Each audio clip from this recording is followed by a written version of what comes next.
de justamente cómo se construye un proyecto social en su sentido más amplio, ¿no?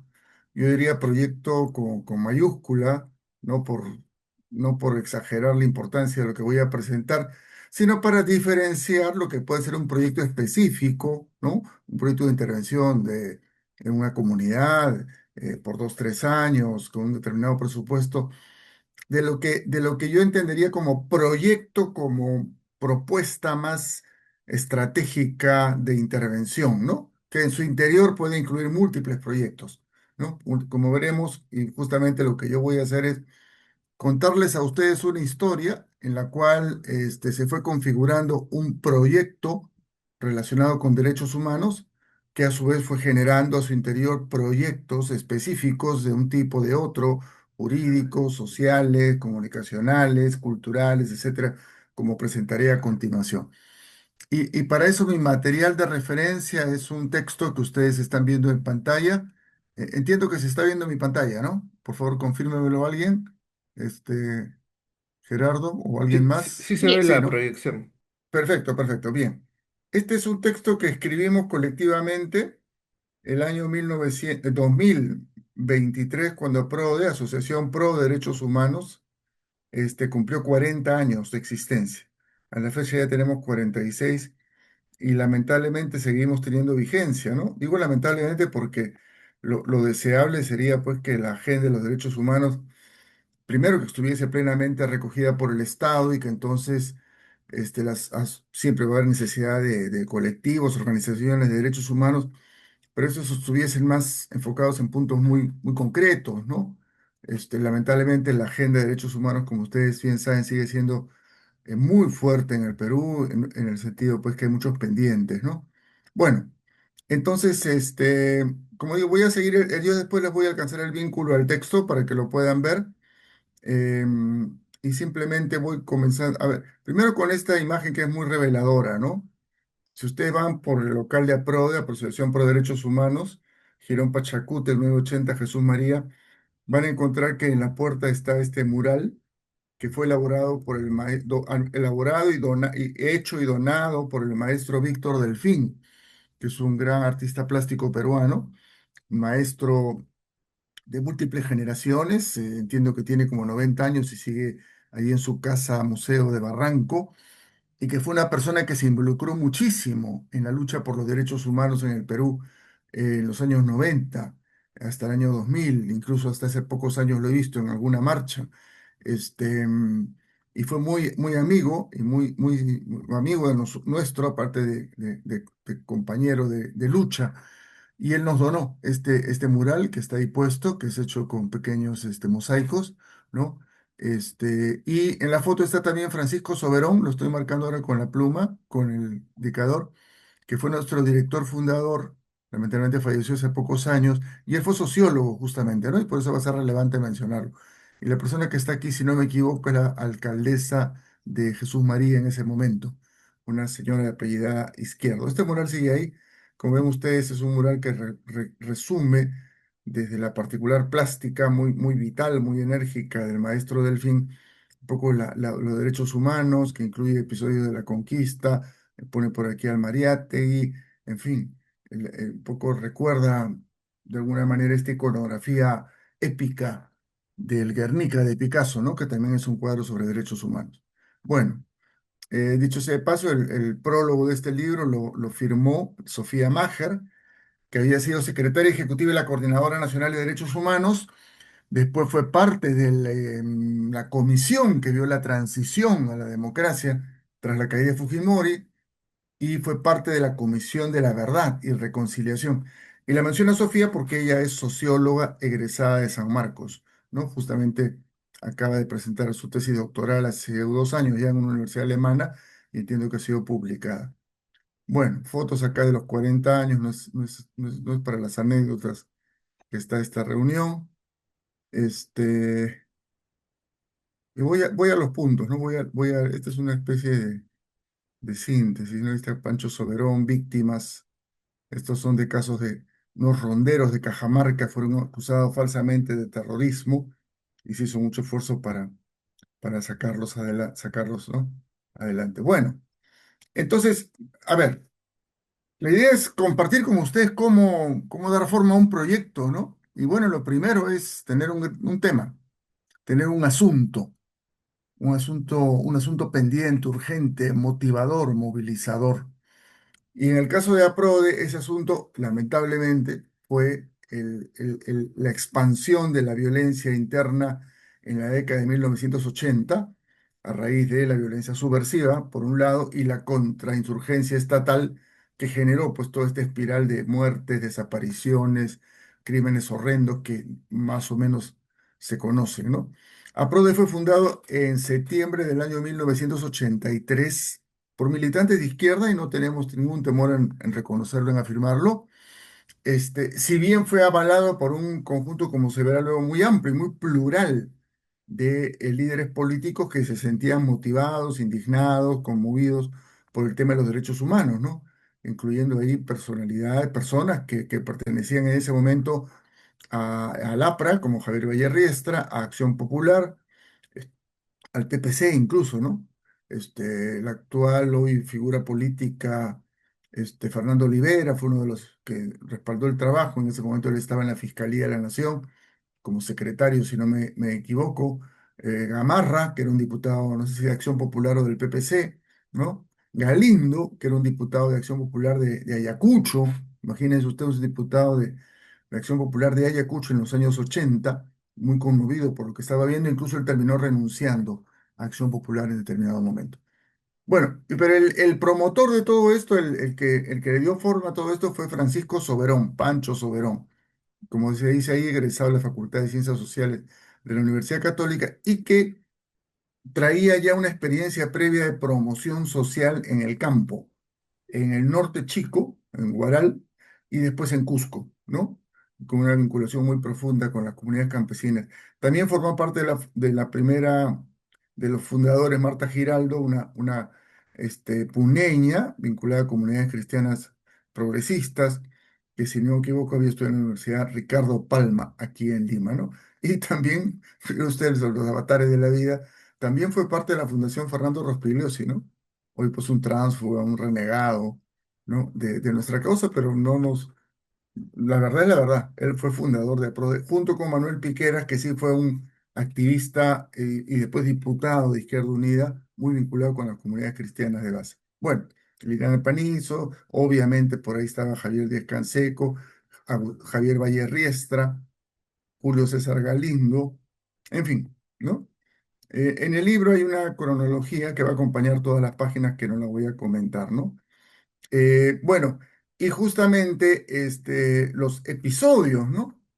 Como digo, primer paso para tener un buen proyecto es tener una buena causa propia, voluntaria o lamentablemente, como es involuntaria, algo que sucede en la sociedad, ¿no es cierto? Y que motiva a comprometerse, a actuar y que genera entonces una forma de actuación que se considera adecuada, pertinente. En nuestro caso fueron los crímenes, ¿no? Las violaciones. El más sonado probablemente fue no sé si a veces uno no puede dar por supuesto las cosas que sucedieron hace 40 años, ¿no? El asesinato de periodistas en Ucchurajay, ¿no? Un grupo de periodistas que había salido de Ayacucho porque le habían informado de una masacre en las alturas de Huanta y en el camino, en un episodio bastante confuso en su primer momento, esto fue en enero del año 23, comuneros que habían sido organizados y asusados por efectivos de la Marina, los confundieron o los identificaron como supuestos subversivos y los asesinaron, ¿no? De una manera bastante, bastante cruel. Y hasta hoy se discute si fueron solamente comuneros o si no había también ahí infantes de Marina infiltrados, ¿no? Bueno, eso fue entonces uno de los primeros hitos, 26 de enero de 1983, ¿no? 8 periodistas y su guía. A mí particularmente fue muy, muy duro porque este periodista, Eduardo de la Pinela, sociólogo de la Universidad Garcilaso de la Vega, era realmente un amigo personal muy, muy querido, ¿no? Por mí y por todos los de nuestra generación. Y él se había ido como corresponsal del diario de Marca a Ayacucho, imagínense ustedes, ¿no? Bien, entonces, en ese contexto, se funda esta asociación. Esta asociación va a formar parte desde un inicio de varias coaliciones muy amplias. Y esto es otro asunto importante, ¿no? A la base de un proyecto y una causa y hay un colectivo, gente que tiene ciertas afinidades, de preferencia multidisciplinarias, ¿no?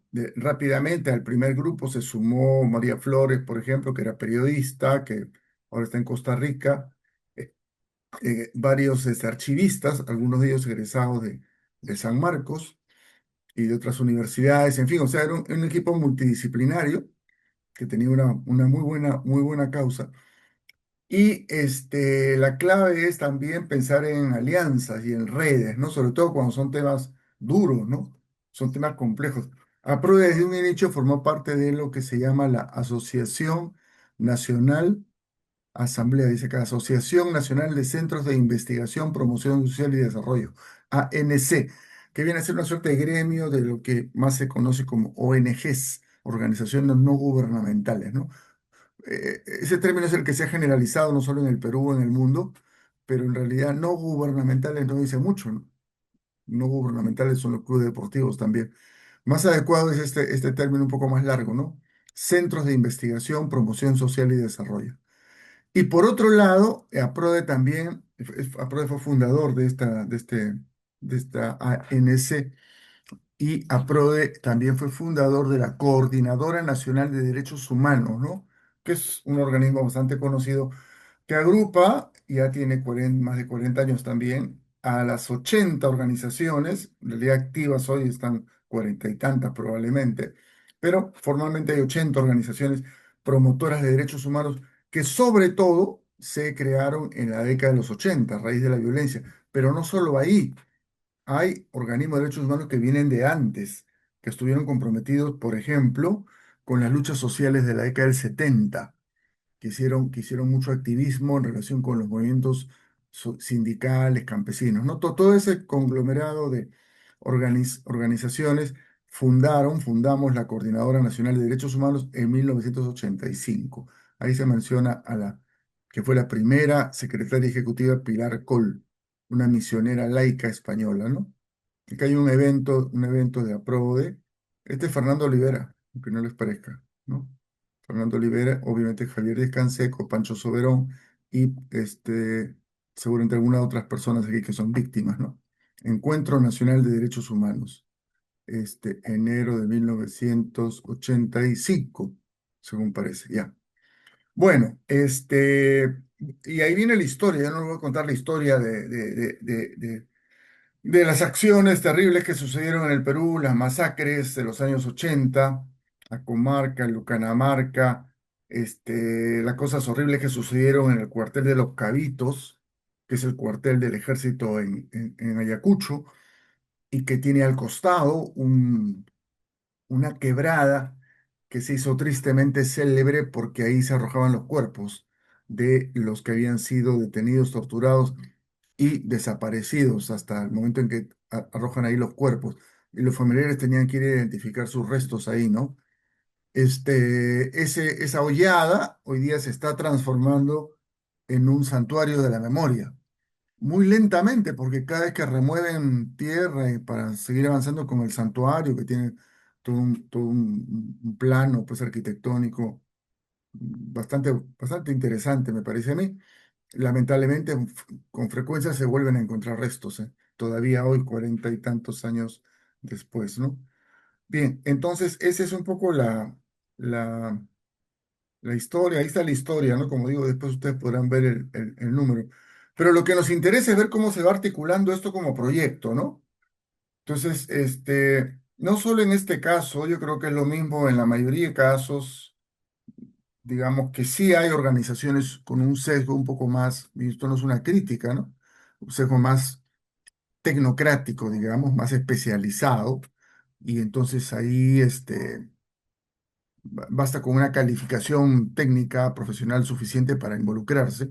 Y como digo, esto no es una crítica, eso está muy bien. Hay otros temas que requieren, junto con la calificación profesional técnica, una disposición y voluntad especial, ¿no? Una motivación, un compromiso, ¿no? Un compromiso. En general, creo que la agenda de derechos humanos siempre reclama un nivel de compromiso, ¿no? Además de las calificaciones profesionales del caso. Entonces, en estos años 80, ¿no? ¿Qué cosas, qué se hacía, ¿no? ¿Qué se hacía? Se hacía recibir denuncias. Por aquí está el caso, no sé si lo hemos pasado ya. ¿Cómo se recibían denuncias? Aquí está. A ver, aquí está. Este es ya. Eso que ven ahí ustedes borroso, eso es un telex. Ustedes ya no saben lo que es un telex, ahora todo es internet, ¿no es cierto? Es un mensaje por telégrafo que llegaba a la oficina de algún lugar del país diciendo, estamos con problemas detenido, dirigente fulano, cuartel tal, por favor, acción urgente, ¿no? Y vía el telex, no, el mensaje llegaba por telegrama, y esto aparte tenía un telex, que hoy es un aparato que ya no existe, lo pueden ver en películas de los años 50, 60, 70 probablemente también. Se enviaba un mensaje al comandante, al capitán, decía, señor, que exigimos, reclamamos información acerca de tal que ha sido detenido, etcétera, ¿no? Muchas veces lo terminaban en la papelera, probablemente, ¿no? Pero muchas veces también lograban, obligaban a que el comandante tuviese que responder, sí, efectivamente está detenido, sospechoso, acusado de terrorismo, ya, pero con eso ya tenían la prueba que estaba detenido, ¿no? Porque lo peor era que no hubiese prueba de que estaba detenido, ¿no? Aquí no hay nadie, que era lo que frecuentemente decía, y es aquí no hay nadie, quería decir que estaba torturado o que ya estaba muerto o que ya estaba en una fosa común, ¿no? Entonces había esta idea de recibir denuncias, una gran disposición a ir a los territorios, viajar, ahí eran clave los parlamentarios que acompañaban, aunque muchas veces a los parlamentarios igual los maltrataban como a cualquier otro ciudadano. Yo tengo el ejemplo de un parlamentario en Puno que ya en los años 90 incluso, ante el anuncio de una comunidad de que le había intervenido la fuerza militar en esa comunidad, se desplazó con los dos activistas. En el camino la policía le dijo, no siga, señor diputado, no siga, no le va a ir bien, no siga. Llegó a la comunidad, ¿no? Llegó a la comunidad en el distrito de Santa Rosa, en Puno, presentó su carnet de diputado, el oficial, un teniente, lo vio, lo tiró al piso, eso no sirve acá, tírese al suelo, y lo tuvieron a él como a las otras personas durante 4 o 5 horas tendido en el piso de boca abajo con las manos en la nuca, ¿no? Pero su presencia salvó. Ahí no se produjo una masacre en esa comunidad, la comunidad de Macarí, para ser más exacto, distrito de Santa Rosa, provincia de Yaviri, departamento, región de Puno, ¿no? Entonces, había eso, ¿no? Pero el equipo, aparte del asunto de recibir denuncias, atenderlas, sobre todo con abogados, abogadas muy valientes, por cierto, y con gente como Pancho Soberón, que no era abogado, pero ya tenía un reconocimiento, y con apoyo de parlamentarios muchas veces, el equipo también, el equipo institucional se fue ampliando, incorporando periodistas, ¿no? Porque era clave hacer las denuncias nacionales e internacionales, archiveros, ¿no? Muy importante eso para registrar. Los expedientes judiciales son extremadamente complejos y tienen que estar muy ordenados para que puedan servir. Mucha gente llega, toma la declaración y bueno, ¿y ese papelito dónde lo pones, no? Estos telex que se recibían, telegramas, cartas, oficios pidiendo información. Entonces, el trabajo de archivo es muy importante en una organización de derechos humanos, ¿no? Y quiero darles dos ejemplos de eso. A lo largo desde la fundación, más o menos, creo que casi desde la fundación, o al año siguiente, 84, 85, hasta el 2000, ya funcionando la Comisión de la Verdad, 2003, 2004 probablemente, este, durante 20 años, por lo tanto, hubo un equipo de documentación que lo que hacía era cotidianamente, a primera hora de la mañana, recoger y resumir las noticias que habían aparecido sobre hechos de violencia en el país. Noticias, declaraciones, denuncias de un bando, de otro, en fin, eso era lo de menos, ¿no? La cuestión es registrar bien y poner fecha, ¿no? Y recortar la noticia, guardarla y hacer un resumen en 4 o 5 líneas. Y hacia 10 11 de la mañana, este equipo emitía un boletín que se llamaba Notia Prode, que daba cuenta de todos los acontecimientos registrados hasta esa hora sobre violencia, normalmente del día anterior o de la madrugada. ¿no? Y bueno, y ese Noti Prode se difundió por todo el mundo y ayudó mucho a visibilizar la situación de los derechos humanos en el Perú. Cuando terminó el trabajo de la Comisión de la Verdad, APRODE, bueno, tuvimos la precaución de hacer una copia electrónica que está disponible, pero el físico, ¿no?, se entregó al lugar de la memoria, que lamentablemente hoy está en manos que tienen más interés en encubrir que hacer recordar la memoria, actualizar la memoria. Bueno, ese registro tiene, porque existe, 450 y tantos mil eventos registrados. Como digo, noticias, declaraciones, denuncias, contradenuncias, desmentidos, todo. O sea, si alguien quiere hacer un estudio detallado de la historia de la violencia en el Perú, o la historia en una región del Perú, o en una comunidad del Perú, ahí tiene una fuente bibliográfica indispensable, ¿no? 450.000 registros que cubren veintitantos años de historia de la violencia en el Perú.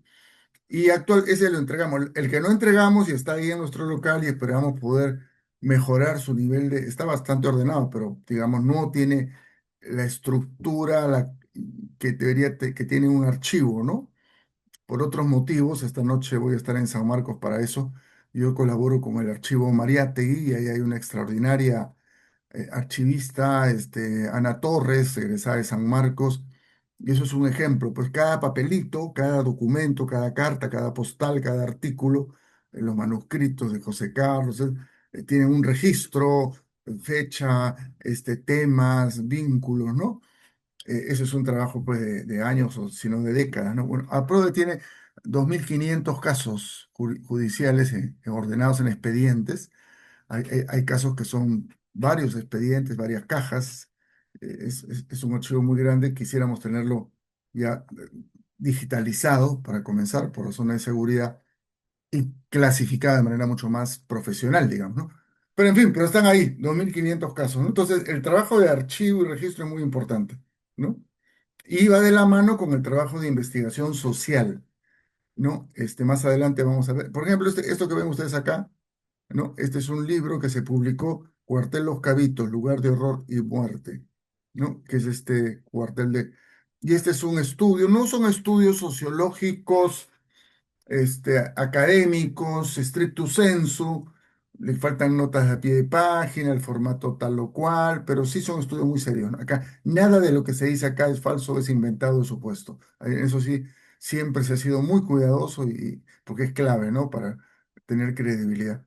Entonces, como digo, recibir denuncias, atenderlas, no solo atenderlas en el sentido judicial, que son los abogados, también en el sentido psicosocial, ha ido desde el principio un trabajo muy fuerte de acompañamiento psicosocial a las víctimas, a sus familiares, porque ahí hay temas pues, de trauma tremendos, terribles, que más se transmiten de generación en generación.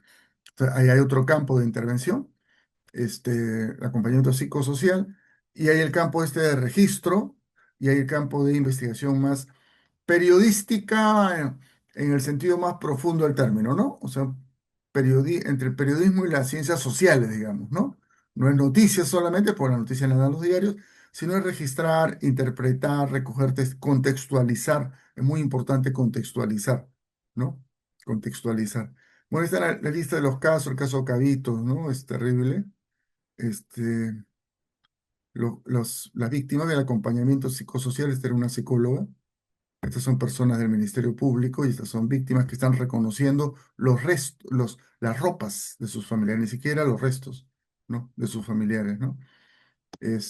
Fosas comunes, las señoras de Anfasep, pues son conocidas las señoras de Anfasep. Esta es la Hollada, esto de acá es la Hollada, el lugar donde ¿no? Y acá están los desentierros. Y estas son las señoras madres de la Anfasep. La mamá Angélica, que ya falleció, histórica, notable, conmovedora señora, y estos trabajos de arqueólogo. Dicho sea de paso, entonces también hay un trabajo que no hemos hecho en APRODE, pero sí se ha hecho muy seriamente en el Perú. Hay una institución, ahorita está un poco reducida, pero ahí está todavía, ¿no? De antropología forense, ¿no? Antropología forense, que es antropología, en sentido físico, antropología forense, porque examina restos relacionados con crímenes, ¿no? Y fallecidos.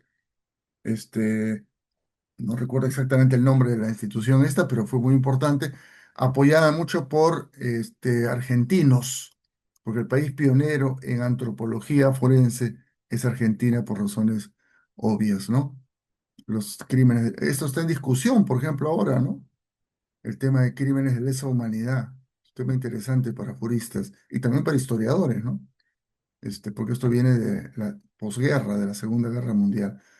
Fotos de Ayacucho, lo que se hacía en esos años, la alcaldesa, la exalcaldesa de Huamanga, que una persona muy comprometida con derechos humanos, fue asesinada en la calle, hacía balazos, como dice la noticia, este, y se ha hecho mucho trabajo internacional, ¿no? Eso no les gusta mucho, pues, a los militares y sus aliados, pero es la verdad. Saúl Cantoral, dirigente sindical asesinado por el comando Rodrigo Franco, que era una estructura mal llamada Rodrigo Franco, porque este Rodrigo Franco fue un líder aprista asesinado por Sendero, que era un tipo bastante honesto, según parece, pero un grupo de apristas, pues, educados en la escuela de la violencia, formaron este comando para ejecutar a sus adversarios, que no eran ni por asomo solamente o principalmente senderistas, ¿no? Incluye dirigentes sindicales y Consuelo García, una asistenta social, no sé bien de qué universidad era egresada, que fue asesinada también junto con Saúl en su momento. Bueno, aquí hay más casos. El tema de desplazados. Ah, este es otro tema que también generó un activismo importante, un activismo social, el tema de las poblaciones desplazadas, ¿no? Sea porque llegaba a ascender, o peor aún, cuando llegaban las Fuerzas Armadas, las poblaciones tenían que huir, porque iban a ser masacrados o porque iban a ser sometidos a un control autoritario, los jóvenes terminaban reclutados por uno u otro bando. Y entonces las personas salían huyendo con lo que tenían puesto, llegaban al poblado más cercano y a la ciudad más cercana. Y hubo ciudades que comenzaron a llenarse de poblaciones desplazadas, ¿no? Obviamente Huanta y Ayacucho, sobre todo Ayacucho en primer lugar, Huancayo fue bastante, y posteriormente Lima. Si ustedes van a San Juan del Urigancho, no sé si mantendrán el nombre, ¿no? Pero en San Juan del Urigancho comenzaron a aparecer pueblos jóvenes, como se dice eufemísticamente, asentamientos humanos, ¿no? Que se llamaron Guanta uno, Guanta 2, Guanta 3, Guanta 4, ¿no? Este, en Huancayo todo esto se ubicó en una zona, creo que es al sur de la ciudad, que se llama Justicia, Paz y Vida, si no me equivoco. Justicia, Paz y Vida se llama todo eso. Que fue un territorio muy, muy violento, ¿no? Porque también ahí habían rastrillajes con frecuencia y también ahí se encubrieron a veces grupos subversivos, en fin, fue una cosa muy, muy violenta, pero sí se llama Justicia, Paz y Vida. Entonces había un trabajo de acompañamiento psicosocial, ahí hubo bastante intervención de sociólogos, sociólogas, asistentes sociales, ¿no? Acompañando a esas poblaciones. Mucha presencia de la iglesia, de las iglesias en general, católica, luterana, las iglesias cristianas serias, ¿no? Estos grupos ahora, ultras que hay, ¿no? Que fungen de cristianos, sino las iglesias históricas apoyaron mucho estos procesos, ¿no? Y bueno, aquí entonces hay ejemplos de publicaciones que se han hecho. Desde los años 80, desde muy temprano, desde los años 90, bueno, entonces 80, 90 es sobre todo casos de derechos humanos vinculados con la violencia, con todas estas dimensiones que he mencionado, recibir denuncias, atenderlas, acompañarlas, hacer los procesos judiciales. Muchas veces los procesos en el Perú no prosperaban, había que ir a las cortes internacionales, y cuando prosperaban habían leyes de amnistía, impunidad.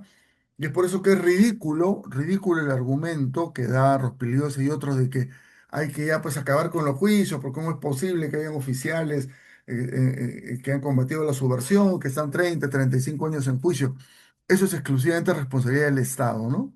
Que bloqueó, amnistió, suspendió procesos judiciales y que ha hecho que la tenacidad de los familiares, acompañadas por sus abogados de derechos humanos, estén logrando justicia recién últimamente.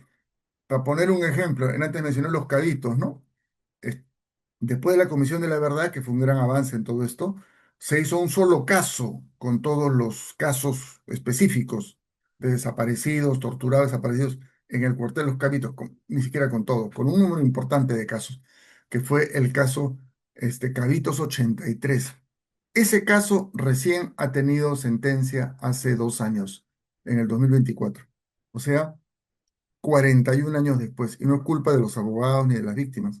Es responsabilidad del Estado, de los militares, de los encubridores de esos casos. Bueno, entonces aquí, pero a partir de los años 90 también, APRODE comenzó, y esa dice que creo que no es exceso, exagerado, vanidad, presunción, decir que fue pionero en darle atención no solo a los derechos civiles y políticos afectados por la violencia política, sino también a los derechos económicos, sociales y culturales. Y ahora se añade ambientales.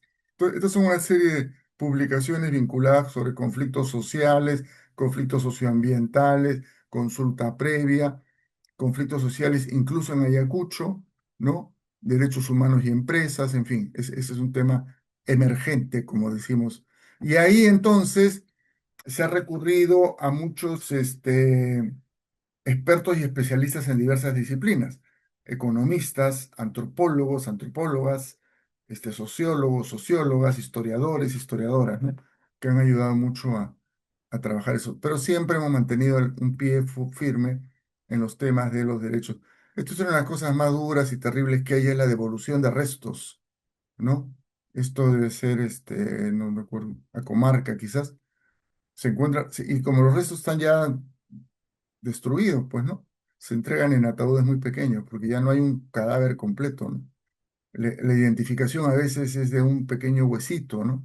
Y bueno, ya, se le entrega al familiar para que tenga la oportunidad de hacer el velatorio, que siempre es parte de la experiencia humana muy importante, ¿no? Los temas de género han sido importantísimos porque lamentablemente la violencia por uno y otro bando, y sobre todo por el bando de las fuerzas del Estado, han incluido siempre violencia sexual contra las mujeres, ¿no? Por eso, violencia sexual como crímenes de lesa humanidad. Y este es un conjunto de casos de violaciones de personas, ¿no? Este, bueno, memorias del horror. Estos son sobre mujeres, ¿eh? El otro lado de la libertad, para no olvidarlas más, mujeres y reparaciones en el Perú, en fin. Ya, entonces, esas son las dimensiones de lo que se ha trabajado. ah, Muchas alianzas con organizaciones sociales. Los casos ciertamente más conocidos, más emblemáticos y que tuvieron una enorme repercusión social, cultural, como veremos luego, y política también, ¿no? Fueron los casos de la Cantuta y Barrios Altos, ¿no? Que como sucedieron en Lima, eso siempre marca lamentablemente una diferencia. Una cosa es matar en Huanta, y otra cosa es matar en Barrios Altos, aun cuando la población de Barrios Altos asesinada era muy parecida a la de Huanta, ¿no? Por pobreza, por origen, pero era Barrios Altos, a 600 metros del Palacio de Gobierno. Tuvieron una repercusión muy grande, generaron mucha indignación y generaron pues todos los procesos de los años 90 y después el juicio Fujimori, ¿no? En el cual la PRODE tuvo una importante presencia, ¿no? Testimonios de arrepentidos del comando del Grupo Colina. Una joven periodista, hace poco ha terminado su juicio, ¿no? Yo tuve la suerte de conocerla y, en fin, me dolió mucho conocer a sus padres y a ella, Melissa Alfaro, asesinada con un sobrebomba. Y, en fin, como digo, no es el motivo de esta conversación referir los casos, sino cómo hemos respondido y qué manera se ha actuado frente a y qué tipo de organización se ha gestado, ¿no? Acá hay una foto muy bonita de las víctimas de la Cantuta, la señora Raida, Gisela, víctima de Barrios Altos, no me acuerdo el nombre, una persona que quedó inválida, Javier Descanseco, Miguel Hugo, Sanmarquino, estos dos, tres, cuatro, cinco abogados ex sanmarquinos, o sea, egresados de San Marcos, en fin. Sí, dicho sea de paso, la Facultad de Derecho ha proveído de abogados, no solo a PRODE, ¿no? Carlos Rivera, gran abogado del IDL, San Marquino, por ejemplo, ¿no? Y como dije antes, Miguel Hugo, que ha sido director de APRODE incluso, y secretario adjunto de la coordinadora, también es un notable abogado egresado de San Marcos. Y aquí hay una serie de textos de ese estilo que yo les dije, ¿no? Que son textos de 60, 80 páginas sobre casos. Cayara, Chumbivilcas, Cantuta, Barrios Altos, con una hermosa carátula de, me acuerdo del pintor Cantuta, mujeres, en fin, ¿no? Textos de 60, 80 páginas que son investigaciones, ¿no? De tipo de periodístico y sociológico, ¿no? Que buscamos que sean ágiles, pero que estén muy bien documentadas, que incluyan una reflexión sobre las causas, los contextos. Y para ello también se ha contado con importante participación Hernando Burgos, sociólogo sanmarquino, que muchos años fue editor de la revista Quehacer de Desco, es autor de varios de estos textos. Tulio Mora, un poeta notable peruano, lamentablemente fallecido, integrante del histórico grupo Hora Cero de poetas alternativos de los años 70, él fue escritor y que escribía muy bien, por supuesto, fue autor también de varios de estos textos, ¿no? Em, bueno, APRODE tuvo un rol siempre en la Federación Internacional de Derechos Humanos. Pancho Soberón ha sido vicepresidente de la Federación Internacional y la actual abogada principal de APRODE, Gloria Cano, exdirectora de APRODE, también ha sido vicepresidenta de la Federación Internacional de Derechos Humanos. Y aquí comienza, creo yo, la parte cultural, ¿no? Esto fue varias veces de los años 90, sobre todo fue interesante porque si bien el fujimorismo cerró las posibilidades de avanzar con los juicios, abrió otras posibilidades, ¿no? Trabajar con los medios de comunicación y trabajar con la cultura. Y entonces comenzamos a hacer concursos culturales, concursos de afiches, por ejemplo. Este fue un afiche hecho a favor de los presos inocentes, ¿no? Bueno, estos fueron actos con los médicos, dicho sea de paso, médicos sanmarquinos también, Max Cárdenas, y también San Marquino, en fin, todos son sanmarquinos por ahí, la mayoría. Eh, pues viene Nueva Keiko, cosas que lamentablemente estamos viviendo una vez más, más publicaciones. Y claro, y entonces,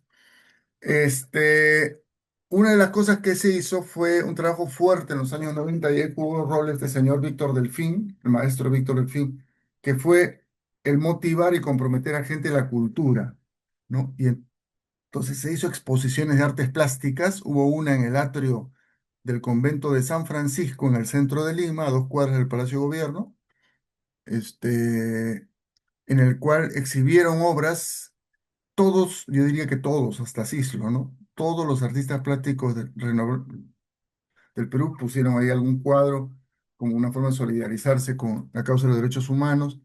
Después se hizo varias veces festivales de música, Canto a la Vida con el grupo Yuyashkani de teatro, y se hizo esta cosa que a mí particularmente me motivó, me pareció música yacuchana, que esto se hizo en el teatro en la sala Alcedo, sí, en el segundo teatro de Lima, y en la Concha Acústica del Campo de Marte, el 23 de marzo del año 94 o 95, no recuerdo bien, un concierto de rock, ¿no? Que estuvo Leucemia, estuvo Rafa Orráez, estuvo, en fin, todos los que en ese momento eran los principales artistas del rock alternativo y que, bueno, creo que alguno de ellos todavía sigue teniendo vigencia, ¿no? APRODE incluso auspició la realización de una película que ganó premios, película de cine, La vida es una sola, por ahí también pueden encontrarla, creo que está en YouTube. Eh, Jesús Ruiz Durán, un artista plástico que se hizo famoso en el Perú, porque fue el que diseñó todos los afiches que acompañaron la reforma agraria de Velasco, ¿no? Y después ha hecho mucho, él se comprometió mucho con derechos humanos y hizo una exposición de pinturas que se llevó a varios lugares, Villa El Salvador, Comas, El Agustino, Vitarte, a Pro del Sur, San Marcos, ícono, Casona de San Marcos. Ahí está, otra prueba más del compromiso de San Marcos con el tema de los derechos humanos en esos años duros, difíciles. Eso fue en 1987. Concursos para niños, de historietas, de afiches, bueno, está el mural famoso, ¿no? Eh, bueno, hay mucho testimonio. Y después dos experiencias importantes que nos han relacionado, y a mí particularmente me han relacionado mucho con la juventud, fue lo siguiente. A partir del año 1988, si no me equivoco, 87, 88, el 98, ahí está, 1998. Son los años finales del Fujimorismo. hay una efervescencia de colectivos y grupos juveniles. No sé si han escuchado hablar de esto, pero allá en San Marcos, en la Facultad de Ciencias Sociales de San Marcos, había el grupo Amauta, el colectivo Sembrar, si no me equivoco, había varios colectivos, y el derecho, no recuerdo los nombres, ¿no? Pero ya, muy activos, muy comprometidos, muchos de ellos hoy son figuras, son profesores de ustedes, algunos de ellos, o han sido profesores de ustedes, y son figuras incluso involucradas en la política, ¿no? Este, del país. Bueno, estos colectivos tenían mucha relación con movimientos de derechos humanos y mucho interés en formarse. Entonces nosotros hicimos entre el 98 y eso duró hasta el 2003 o 4 si no me equivoco, unos talleres de formación de jóvenes, que no eran pues dos o tres charlitas ni conferencias, ¿no? Entre el 98 y el 2005, ahí está. 10 talleres de jóvenes, en los cuales participaron alrededor de 500 jóvenes de distintas procedencias, ¿no? Eran socialistas, mariateguistas, partidos de izquierda y también del Partido Aprista y del PPC. Eran los años del Foro Democrático en el que participaban. En ese Foro Democrático estaban Mohamed y el Canseco del Castillo y Lourdes Flores, aunque ustedes no lo crean. Bueno, entonces, jóvenes de distintas procedencias, pero con un tono bastante progresista, crítico, ¿no? Era una semana de formación. Era un evento que se desarrollaba en un local del Centro de Recreación de Construcción Civil en Huachipa, ¿no? Y durante una semana, 20 o 30 jóvenes no más, que eran seleccionados por un concurso, se concentraban ahí y teníamos un proceso de formación del cual participaron, qué sé yo, pues Flores Galindo, Burga, Manrique, Maruja Barri, Ugarteche, Carlos Iván de Gregori, Maruja Boyo, Pancho Soberón, obviamente, gente de derechos humanos, ¿no? Pero una formación interdisciplinaria. Y después, durante un año, tratábamos de apoyar sus iniciativas, ¿no? Culturales, teatrales, académicas, lo que sea, ¿no? A mí me parece que es una de las experiencias más interesantes, más valiosas de formación de jóvenes, de formación no académica, digamos, ¿no? Pero con mucha rigurosidad, que se hizo en esos años y que, bueno, ahí están, ¿no? Como digo, no voy a mencionar nombres porque me puedo olvidar y quizás ustedes se sorprenderían de quienes pasaron por esos talleres. Y no digo que los talleres fuesen los que generaron esos liderazgos, porque era gente que ya tenía un liderazgo, justamente para seleccionar a los que participaban, se pedía una ficha, se le pedía un avance de lo que quisieran hacer después del taller. Entonces, se seleccionaba gente que tenía experiencia básica y motivación. Y creo que la selección fue bastante buena y esas personas después han tenido un rol, creo yo, importante, siguen teniéndolo en el país, ¿no? O sea, los talleres de jóvenes. Y en los últimos años, esto ya se cortó el 2005.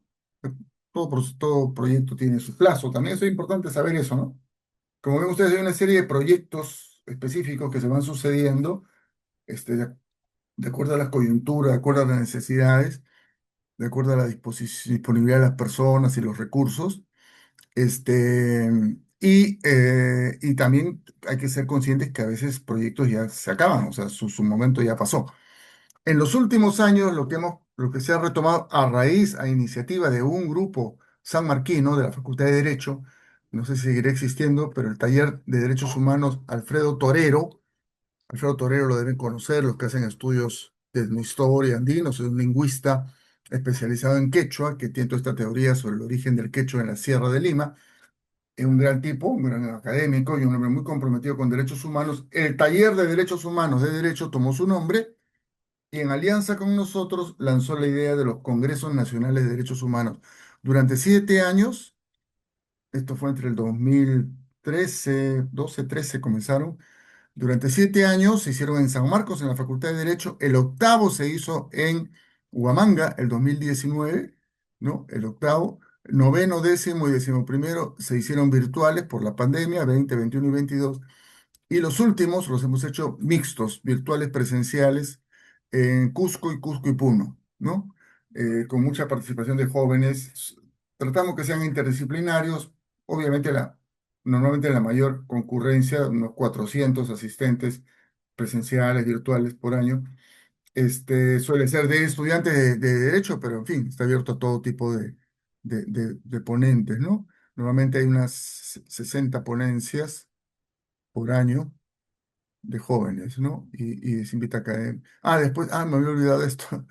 Desde el año 2020, del año 94 en adelante, APRODEP sacaba anualmente un informe sobre los derechos económicos sociales en el Perú. Ahí están todos, ¿no? Y después había otros ya sobre temas más específicos. Bueno, entonces, sí, entonces el trabajo con la mundo de la cultura, muy importante. Eh, Ahí en el campo de Marte, afortunadamente, es de las pocas cosas que no han destruido estos alcaldes salvajes en el campo de Marte, es el Ojo que Llora, que queda sobre la avenida Salaverry, que es este parque temático sobre la base de una idea, de un proyecto de Nika Mutal, una era holandesa, escultora, es un lugar de memoria, ¿no? Hay un ojo, el centro, un enorme monolito de piedra, y cada una de estas piedritas, que son miles, tiene el nombre de alguna víctima. Y contra lo que dicen los adversarios, ahí hay de todo, o sea, de todo. O sea, hay oficiales, hay policías, hay muchos familiares de personal de la Fuerza Armada que cayó en el conflicto armado interno, que fue asesinada, que ha sido muy maltratada por el Estado, muy desatendida por el Estado, y que son parte del colectivo que no tiene el ojo que llora, ¿no? Eh, Ahí está lo del Congreso de Derechos Humanos. Mire, fue muy interesante de que una vez haciendo una visita al ojo que llora, había una delegación de jóvenes, muy jóvenes, de una comunidad que había sido víctima de la violencia. Ahí está su nombre, Yinque, que vieron, se los vio tomando nota, eh, no sé si tenían celulares tomando fotos, y cuando regresaron a Yinque, hicieron su ojo que llora, ¿no? Este es el ojo que llora en Yinque, el memorial de Yinque, ¿no? Que es inspirado en el ojo que llora del campo de Marte. Hay muchos memoriales en el Perú, ¿no? Estas son cosas terribles de entrega de restos, ¿no? Trabajo con discapacidad, en fin, qué sé yo, ya. Eh, bueno, ya se a la parte más propositiva, los homenajes y las cosas. Pancho Soberón y Cela Ortiz, es hermana de una de las víctimas de la cantuta, quizás una de las personas más caracterizadas como vocera, no solo de las víctimas, ¿no? Sino como una activista de derechos humanos, y el gran Pancho Soberón, Pancho Javier, y este es un funcionario, este es un fiscal, por lo cual, por de justicia, ya, una asociación de familiares. Bueno, entonces, esto es la víctima, Barrosalto, Cantuta, ¿no? Así hizo mucho afiche, como les dije, ¿no?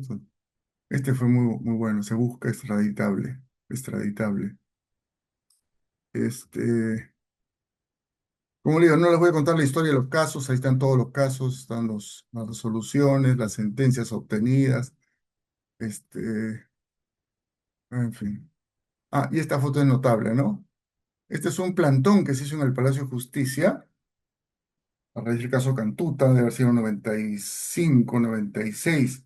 Y claro, la gente al principio, o sea, toda esta multitud, básicamente jóvenes, estábamos abajo y había una lista, una línea de policías acá. En determinado momento las personas, los jóvenes comenzaron a treparse por atrás, comenzaron a llenar y al final se tomó la escalinata, ¿no? La escalinata tomada, ¿no? No sé si hay una película histórica, soviética de los años 20, acusado Potemkin, que tiene una famosa escena en la escalinata, ¿no? Al revés, digamos, es una escena de violencia contra. Digamos que esta es la contraescena, ¿no? La escalinata de la justicia tomada por la sociedad, por los jóvenes. Bueno, entonces, como les digo, esta es no la historia de los hechos, sino la historia rápidamente sucinta de lo que hemos hecho, de lo que se ha hecho y de las distintas posibilidades o sea, y cómo generar, ¿no? O sea, no para que se repita, la historia no se puede repetir, sale mal además cuando se intenta repetir, eh, cómo se va gestando un proyecto y cómo en un proyecto de derechos humanos, no solo el nuestro, igual si estuviese acá Carlos Rivera del IDL o alguien de Sea Paz o de la coordinadora, les contaría una historia parecida, cada uno ha tenido sus acentos, pero básicamente hemos compartido siempre experiencias y entonces las capacidades que se requieren para activar en derechos humanos son múltiples. O sea, desde un abogado especializado en un tema, no hay tema que no tenga que ver con derechos humanos, creo yo, los propiamente derechos civiles políticos, económicos, sociales, culturales, ambientales, investigadores sociales que quieran profundizar en los casos, difundirlos, hacer investigación más en profundidad. Actualmente, por ejemplo, un investigador que es bastante conocido, norteamericano, él, Chuck Walker, Charles Walker, autor de un libro, de muchas cosas, pero quizá la más reciente o más conocida, es uno de los últimos libros sobre Tupac Amaru, ¿no? Él está haciendo una investigación sobre los jóvenes en Ayacucho en los 80, si no me equivoco, y está usando nuestro archivo para su trabajo, ¿no?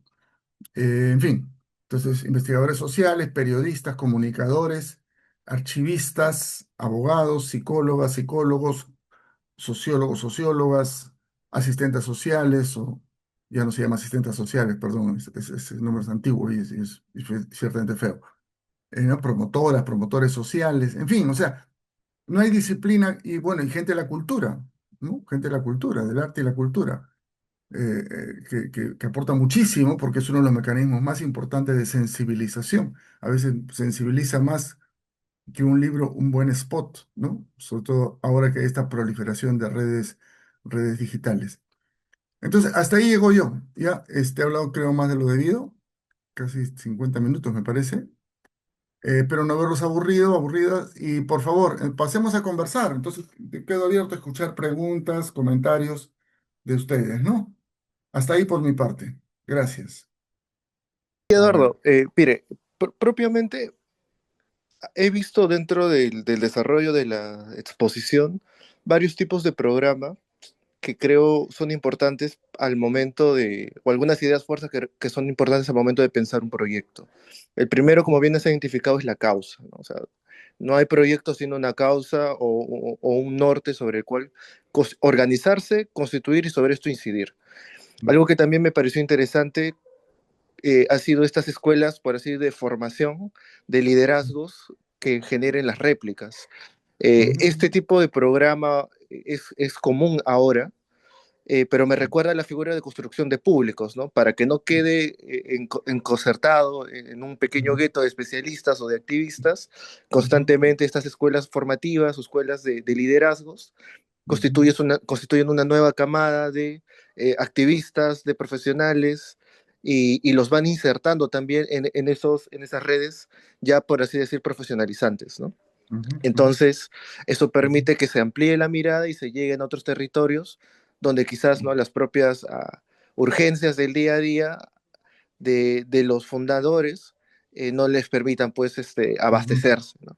ujú, Y lo tercero interesante es el tema de la sistematización de las memorias y de los proyectos o de la construcción de una memoria a ujú, través de la publicación, ¿no? O sea, ¿qué tan importante, y eso es una pregunta también, qué tan ujú, importante es empezar a redactar o materializar en formato físico, se entiende por la época, ahora sería audiovisual, los ujú, proyectos y sus resultados para poder servir de ejemplo o contraste a las siguientes ujú, generaciones, ¿no? Porque a ujú, veces, y lamentablemente, muchos proyectos se quedan en la reflexión autorreferencial ujú, y ujú, no tienen un archivo físico o ujú, audiovisual con el ujú, cual poder mostrar también los balances. ujú, Entonces ujú, termina siendo una enseñanza de cafetín, una enseñanza de ronda en bar, ujú, cuando ujú, podría servir, ujú, como ahora, ¿no?, en este tipo de sesiones, explicitar la biografía organizacional, ujú, las líneas de intervención y ujú. algunos ejemplos de proyectos en el marco de esas líneas de intervención, ¿no? Solo como para Ujú. poder abrir un poco el Sí, debate o en este caso las reflexiones y poder dar pase a quienes quieran dar comentarios. Muchas gracias, Eduardo. gracias a ti, Gerardo. Sí, muy puntualmente he visto ya que por lo menos había una persona ahí que quería también opinar. Sí, a dos incluso. Ya, brevemente a lo que tú has mencionado. Sí, creo que tú has resumido bien lo que he querido presentar, la importancia de la causa, la importancia de articular las capacidades profesionales con el compromiso, ¿no? Y la importancia de registrar y de elaborar. Yo soy de la cultura del libro, pues, ¿no? Yo soy de la cultura del libro, del impreso, eso parece que está en declive, espero que no desaparezca, creo que es irreemplazable, pero en fin, eso ya es tema mío. Y creo que hoy estamos en una cultura de la imagen, ¿no? Y creo que ahí trabajar la imagen es clave. Y sí hay personas interesadas en apoyar en eso. Hay, por ejemplo, una cineasta relativamente importante, joven, Magali Ceballos, ha ganado muchos premios, ahora está en Europa. Ella está preparando un evento, un taller, algo así, para enseñar a calificar un poco a las jóvenes en el manejo de herramientas digitales para producir microvideos. O sea, no para producir películas, pero según ella, y tiene razón, yo me he encontrado después en Cerro de Pasco con un joven que es extraordinario en eso. Hoy día con tu celular y con una laptop, ¿no? Y con determinados programas puedes llegar a producir algo con sonido, corte, en fin, o sea, un producto bien elaborado que pueda tener impacto, ¿no? Eso nos interesaría muchísimo, si hay gente que se interesa en eso, facilitarle información, contactos con víctimas, con familiares, con los abogados, abogadas y que produzcan cosas, ¿no? E investigar mucho, ¿no? Y los talleres de formación, sí, con una salvedad, ¿no? Y con eso termino. Y es que sí, hay bastantes cosas de formación de liderazgo, ¿no? Está bien, pero me da la impresión que la mayoría de esos procesos se fijan más en lo instrumental, es decir, cómo hablar bien, cómo organizar un discurso, cómo manejar medios, etcétera. Y creo que, por lo menos para temas como derechos humanos, eso queda corto si no acompañado de formación en lo sustantivo, ¿no?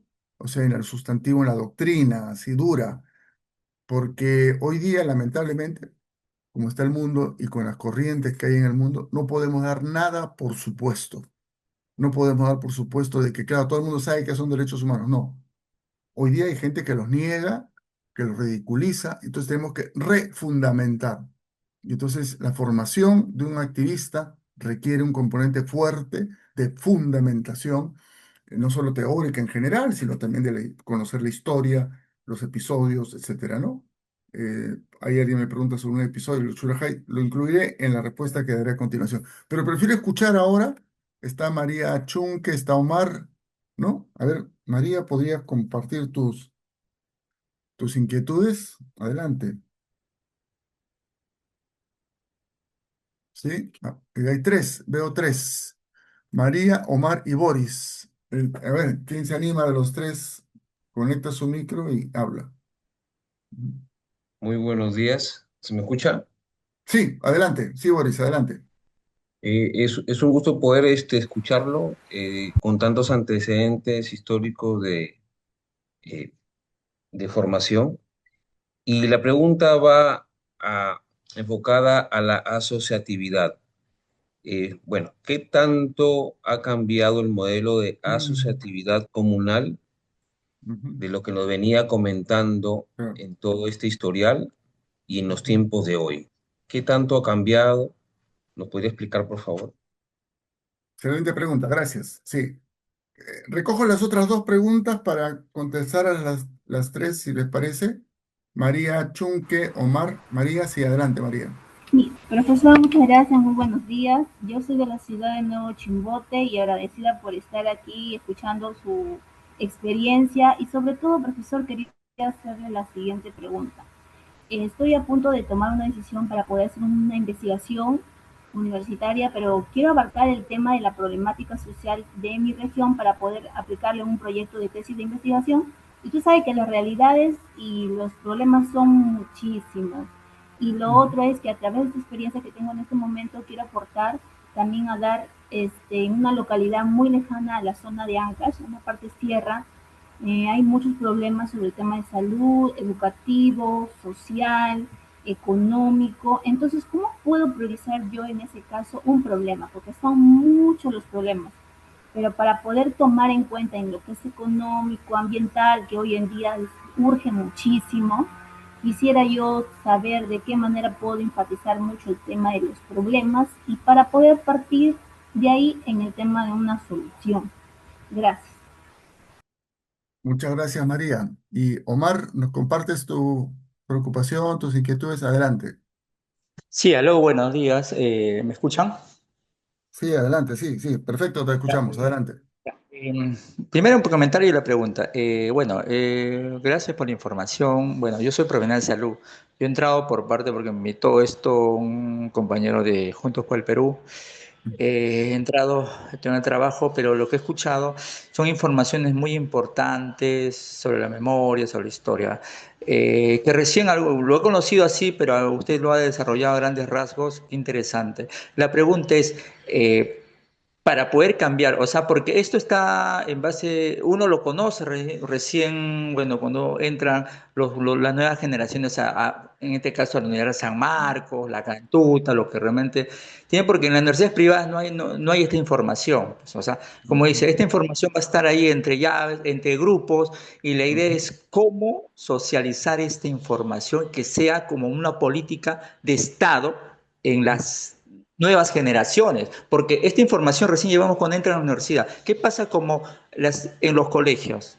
Para como ujú, conocer la verdadera historia de la guerra interna del Perú. Pero obviamente que es político, pero ahora si tenemos un gobierno como Juntos por el Perú, articular para que entre a la currícula, para saber, porque si no formamos de abajo, por ejemplo, en la secundaria, para saber la ujú. verdadera historia, que lo que pasó, porque esto lo vamos a informar, como dice, entramos a la universidad, recién el joven que ha tenido 6 años de primaria, 5 años de secundaria, recién se admira lo que pasó de su historia. Entonces, porque siempre va a tener información en San Marco, en grupos, y en grupos, es la socialización y como política de Estado. Ahora que podemos aprovechar, iniciar un gobierno democrático de ancha base, eh, cambio en la currícula, en la formación secundaria. Esa es la pregunta, ¿de qué manera hacemos eso?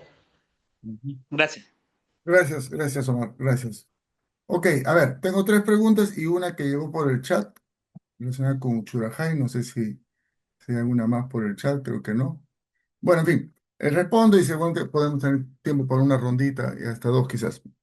Eh, la asociatividad comunal ha cambiado, sin duda ha cambiado, ¿no? Ha cambiado ya desde décadas. Yo no soy un experto en temas de desarrollo rural, antropología rural, pero comparto, convivo pues con gente que está en eso y visito y estoy por ahí, ¿no? Y creo que el cambio es que la comunidad campesina es una institución que pervive a través de siglos y pervive porque justamente siempre ha tenido la capacidad de adaptarse y de resistir, adaptándose, adaptarse, resistiendo, qué sé yo, ¿no? En esa dialéctica.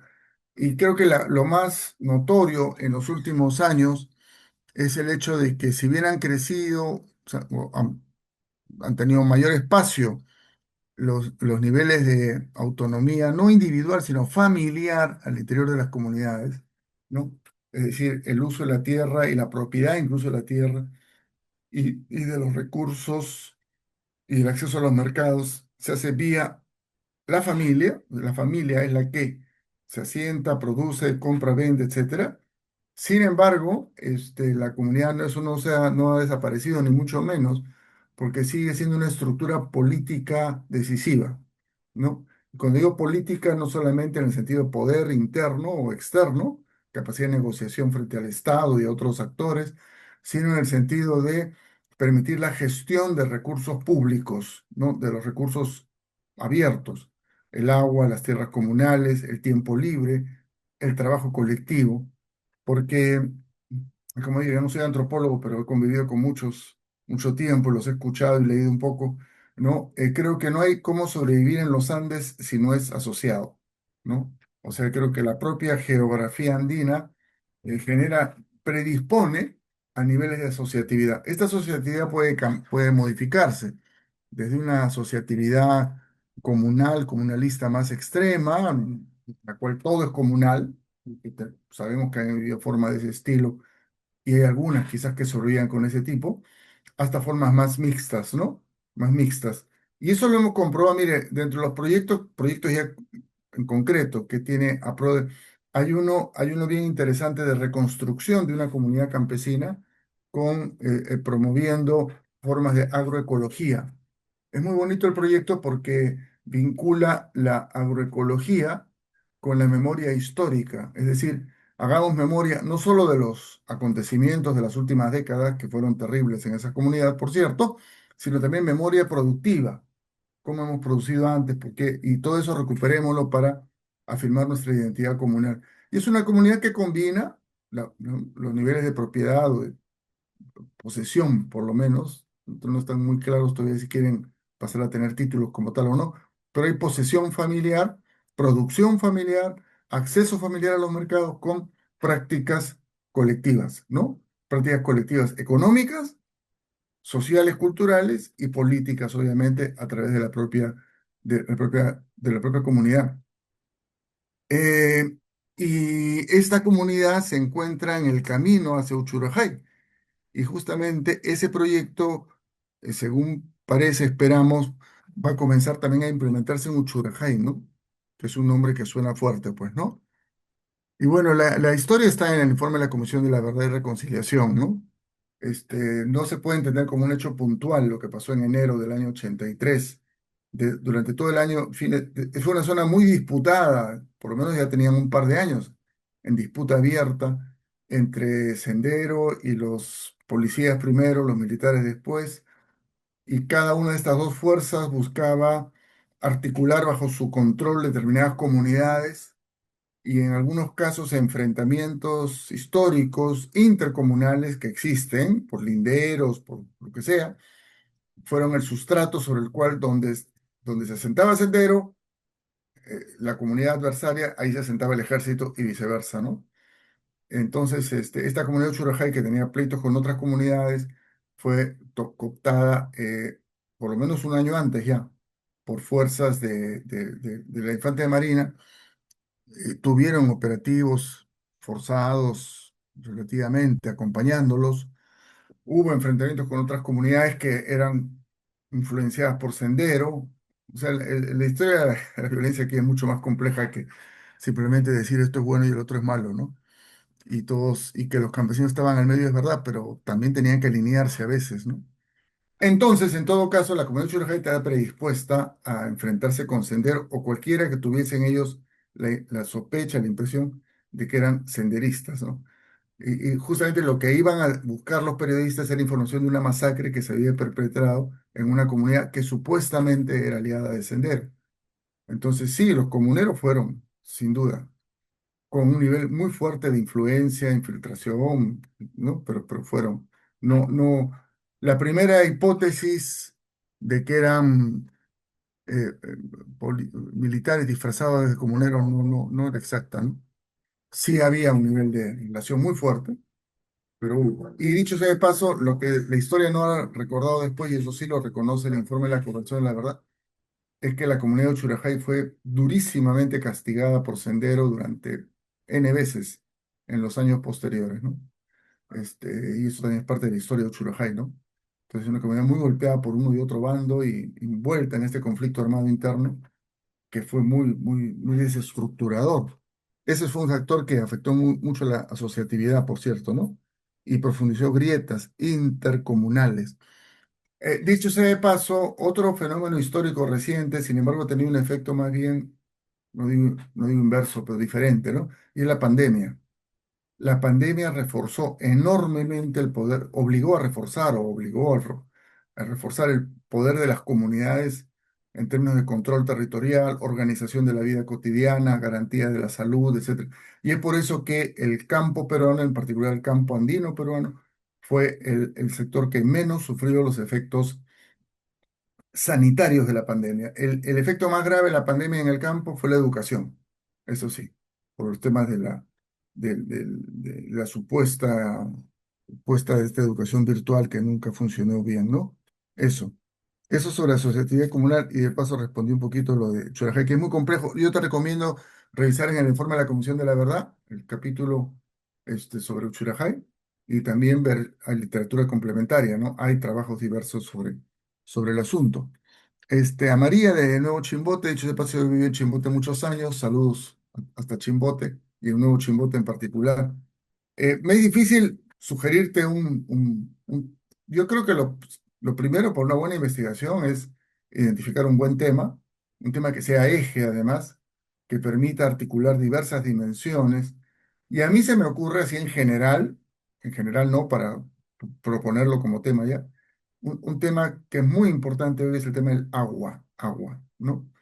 Usos del agua, distribución del agua, te puede dar para investigar usos tradicionales del agua, los usos actuales, las tensiones, los conflictos que puede haber en el acceso al agua, eh, el, eh, los impactos del cambio climático en el agua, en el sitio, mientras más acotado, mejor, ¿no? O sea, más que una provincia, un distrito, más que un distrito, una comunidad, y si es un anexo, no importa.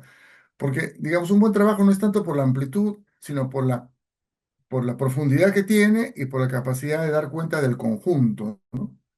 Tenemos muchos ejemplos en nuestras ciencias sociales. Un buen trabajo de una localidad nos permite entender el mundo andino en su totalidad mucho mejor que un trabajo general que hable del mundo andino, ¿no? Sin especificar.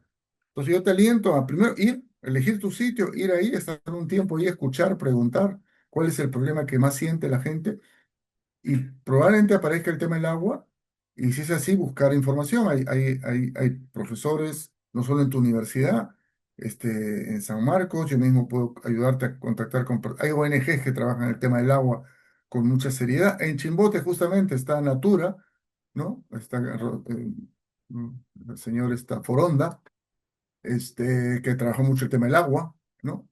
Este, en fin, o sea, creo que elegir ir al sitio, escuchar, preguntar, identificar un buen tema y no querer abarcar todo, porque si agarras un buen tema en profundidad, por ahí comienzas a vincular los diversos aspectos, pero con un eje.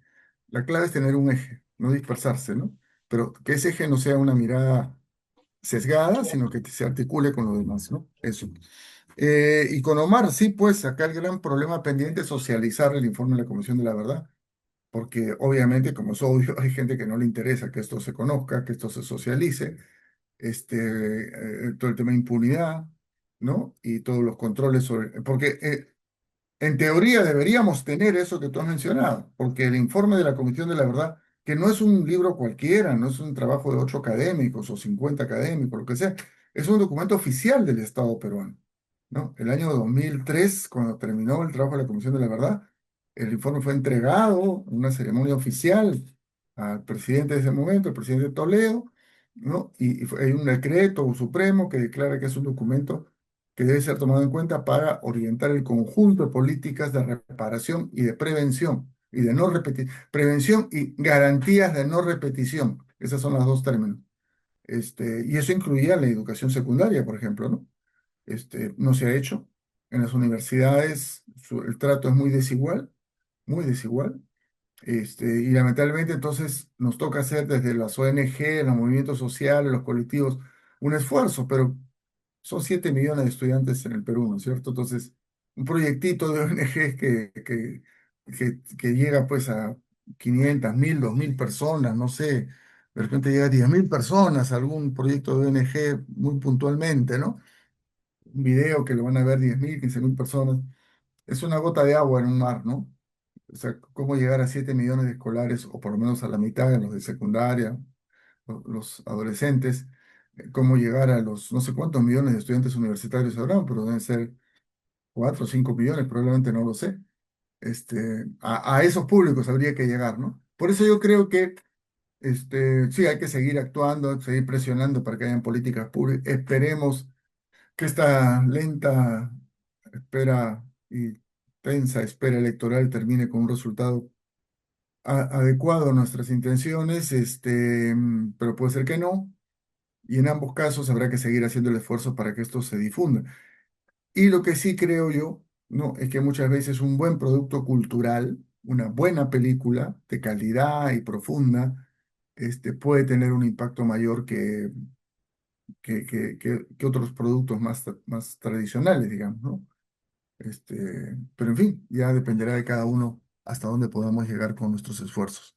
Hasta ahí entonces en respuestas a estas primeras preguntas, no sé si hay algunas más.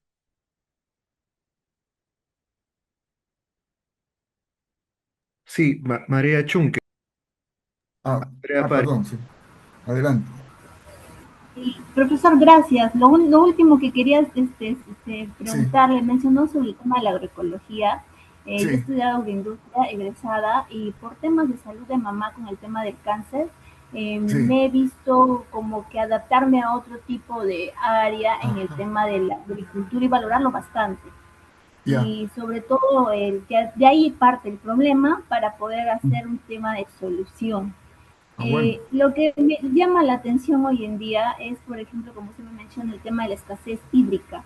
Y yo he visto que dentro del área de lo que es para pues, poder elaborar el proyecto de investigación, se toma mucho en cuenta el tema del medio ambiente. En ese caso, usted como una persona que ha entendido para el tema de investigación, para el tema de medio ambiente, ¿abarcaría un tema social de la comunidad que está en la sierra o aquí en la costa? Porque Ancash tiene parte costa y parte claro, sierra. claro, claro. Y sí, en Mi- ese caso, escuché que mencionó también el tema de una ONG Natura.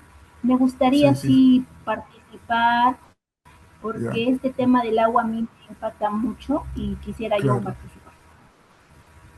Mira, María, busca a la señora Foronda. Como estamos en el mismo grupo de chat, hazme un mensajito ahí y yo trataré de ubicar sus referencias, teléfono y te contacto con ella. Yo estoy seguro que ella se va a interesar mucho porque si algo no sobra en el mundo de las ONGs, es brazos, ¿no? Manos. Una buena investigación, además la puedes hacer ahí mismo en Chimbote. Ellos han trabajado mucho el tema de la contaminación de la bahía de Chimbote, ¿no? Creo que están metidos ahora en un tema con los pescadores artesanales por no sé qué impactos que hay de claro, hay unas quieren hacer, creo, prospección petrolera ahí frente a la bahía, no sé, en fin. O sea, hay una agenda ahí, no tienes por qué irte a 100 kilómetros de Chimbote, hay suficiente tema ambiental en Chimbote mismo, yo lo he vivido además, ¿no?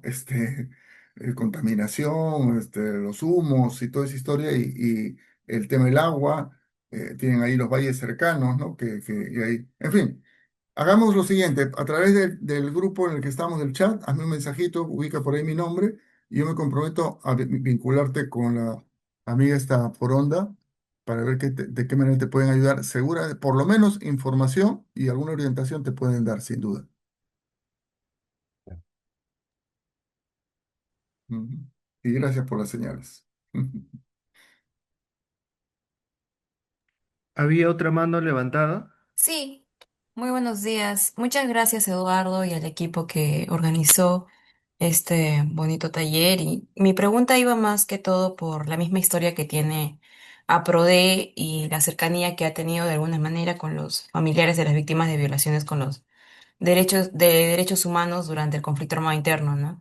Ujú, Y tal vez, o sea, nos puedes comentar, Eduardo, si es que sabes más o menos cómo es que fue ese proceso de conformación del ANFACEP y cómo ujú, ésta a lo largo del tiempo se ha podido mantener hasta ujú, ahora, ujú, ¿no? ujú, Porque justamente en el contexto en el que estamos viviendo, ujú. también hay hoy familias que siguen en ese proceso de lucha y Claro, que tal vez las personas que les acompañamos nos gustaría también ok, saber ok. cómo darles una vía, ¿no? En la que puedan Ujú, ujú, seguir haciendo memoria, porque ellos quieren seguir haciendo memoria. Y eso. ujú, ujú. Ok, gracias por la pregunta. Sí, yo no tengo el detalle del origen de Anfasep, no exactamente, fueron en los primeros años de los 80. Bueno, es simplemente, ¿cómo decirlo? Son personas que comparten un trauma, un drama, una agresión y se juntan, comienzan a caminar juntas, a reclamar juntas, a conocerse y que encuentran apoyo de algunas personas que las acompañan, ¿no? Digamos. Entiendo que también en el informe de la Comisión de la Verdad hay un capítulo sobre ANFACEP. O sea, en algún lugar está mencionado el tema de ANFACEP. Este, y si me mandas un mensaje a través del chat, yo te puedo ayudar a de repente ubicar, incluso contactar con las personas que están hoy día ahí. El que conoce bastante de esto es Walker, el historiador norteamericano, peruano norteamericano, ¿verdad? Porque ha vivido más tiempo en el Perú, en su vida académica que fuera. Y eso, ¿no? Y ciertamente sí, pues hoy día hay colectivos. Nosotros desde PRO estamos asumiendo los casos, aunque ahora está prohibido defender casos por la nueva ley que han dado el Congreso, ¿no? Pero en fin, se mantiene, ya veremos cómo se hace, pero no se va a abandonar eso. Casos de víctimas de las masacres que hubo en diciembre del 22, enero del 23. Estos casos que sucedieron en Andahuaylas, Chinchero, Ayacucho y Juliaca. La PROE tiene casos en uno y otro de esos lugares y apoyamos mucho el grupo de familiares que están bastante organizados, ¿no? Este, entonces también ahí hay una pequeña experiencia que se puede compartir ahí tenemos una relación más más que un grupo grande, son dos familias, ¿no? Estos jóvenes que fueron asesinados en las protestas del año 2020, Inti y Brian, ¿no? Entonces, ahí la clave es la cercanía, el acompañamiento, el estar al costado, ¿no? El estar al lado. No, no hay mucho más que decir que eso y ser tenaces, porque eso es todos los días, y son trámites a veces desgastantes, son temas a veces, a ver, uno a veces piensa que estos temas como derechos no son, como decir, son eventos así trascendentales. Y no, la verdad es que defender una causa es una suma de eventos a veces muy cotidianos, acompañar a la audiencia, el trámite ante el Ministerio de Salud, el trámite ante la Defensoría, el trámite aquel, que conseguirle un médico, un abogado, un psicólogo a la persona. Estar atento a sus necesidades, apoyar su pollada cuando hacen su pollada para conseguir fondos. La clave es la persistencia, ¿no? El compromiso, la persistencia y bueno, la relación que se establece es muy fuerte, ¿no? Si las cosas se hacen bien. Entonces podemos seguir conversando bilateralmente, si te parece, o sea, sobre todo en el sentido de dar alguna información que pueda ser útil para que si estás en eso, que te felicito, seguir en ese camino, ¿no? Eso. Hay Omar quiere repreguntar quizás, a ver, Omar, adelante. Ya un poquito que, con todo respeto, no de parte, sino un poquito de tratar ¿me estás escuchando? Sí, sí, ahora sí, estaba un poquito bajo el antes, Ya, ahora creo que está bien. Sí, adelante, adelante. ya estoy con mi audio. Tratar de, bueno, de no ser tibios en porque todo es política. Mira, si, como usted lo mencionó, la chica que quiere hacer un trabajo de investigación en Chimbote acerca de la contaminación de empresa, va a hacer su trabajo y ¿en qué va a quedar? Solamente va a estar Ujú. guardado para su tesis, No, no. listo. Ujú, Entonces, ujú, la idea es político, o sea, ujú. hacer Claro. todo el esfuerzo, que salga un gobierno, no decir si no sale o no, tiene que salir un gobierno más o menos de Ujú, corte ujú. progresista para poder Claro. orientarnos a eso, porque si no, son más de 20 años de comisión, la verdad, creo 40. más. ¿Y en qué ha quedado? O sea, si Mm, vamos a ser tibios, si va a ser sí o no, si sigamos en esto, las mm, ONG, ¿en qué han quedado? Sin criticar a las ONG, ¿ah? No hay un mm, resultado. Tenemos que ser orientado a una política. No podemos decir mm, si no sale, bueno, ahí, si no va a quedar como ahora, va a quedar en los anaqueles, en las mm, bibliotecas, mm, en grupos divididos, ONGs para acá, ONGs para allá, que también tiene su interés en la ONG, hay que hablar las cosas claras. Entonces, va a quedar en nada de esto. Entonces, mm, eso, yo discrepo con usted con mucho respeto. Gracias. mm. Mira, ya, a ver, yo no niego, yo comparto y no sé, si conociesen toda mi historia, verían de qué manera he actuado en los últimos, no últimos, en fin. Ya, sin duda, yo comparto contigo de que la clave es producir el cambio político, eso es indudable, eso es. Ahora, eso es el comienzo de una resolución de fondo. Tampoco es que sea la solución automática, ¿no es cierto? Eso sin duda. Y hay que acumular fuerzas para producir el cambio político. Y por eso nos hemos jugado la vida muchos durante muchas décadas. No ha sido fácil. Em, y, y, y en ese camino vamos obteniendo cosas que son parciales, limitadas, pero que no son pocas, ¿ah? No son pocas. Aquí ha estado preso Fujimori, ¿sí? Aquí han habido 67 generales condenados por violaciones de derechos humanos generales a lo largo de los últimos 20 años. Que han buscado amnistiar, por supuesto, o sea, todo preso quiere escaparse, ¿no? y en ese sentido, algunos lo han logrado, otros no, y los que se escapan los volvemos a buscar y los volvemos a enjuiciar, y si no es acá afuera, y en fin, ahí estamos, ¿no?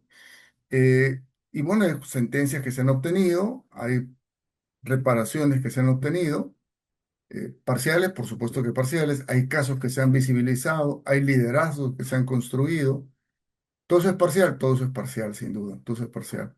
Todo eso apunta al cambio político, por supuesto que sí, contribuye al cambio político, sin duda. Pero el cambio político depende de un conjunto de factores que están más allá de los temas específicos de los que estamos conversando hoy. Otro día, si te parece, en el escenario que podremos conversar sobre eso, y qué se ha hecho y qué no se ha hecho, y qué errores se han cometido también, y qué aciertos se han tenido también en ese proceso, ¿no? Y sobre todo lo importante que es persistir, ¿no? Persistir y no cejar, no cejar, no detenerse y saber pelear por el cambio estratégico, histórico, político, sin despreciar las pequeñas batallas que hay que dar por avances que nos permiten estar en mejor posición para el cambio político, ¿no? O sea, si no hubiese habido toda la campaña sistemática durante 20 años de denuncia, de mantener vivo el recuerdo de las atrocidades cometidas por Fujimori y su gente, para ese grupo hubiese sido más fácil, sería más fácil hoy pretender hacer lo que están queriendo hacer, ¿no es cierto? Si hay resistencia y si hay voluntad de cambio frente a ese grupo, es porque ha habido una historia de acumulación dura, difícil, riesgosa, en fin, tiene resultados parciales todavía, pero que apunta siempre a un resultado más de fondo, ¿no? Eso. A ver, Edward quiere opinar. A ver, adelante, Edward. Buenos días, Eduardo. Buenos días. Buenos días. Ujú.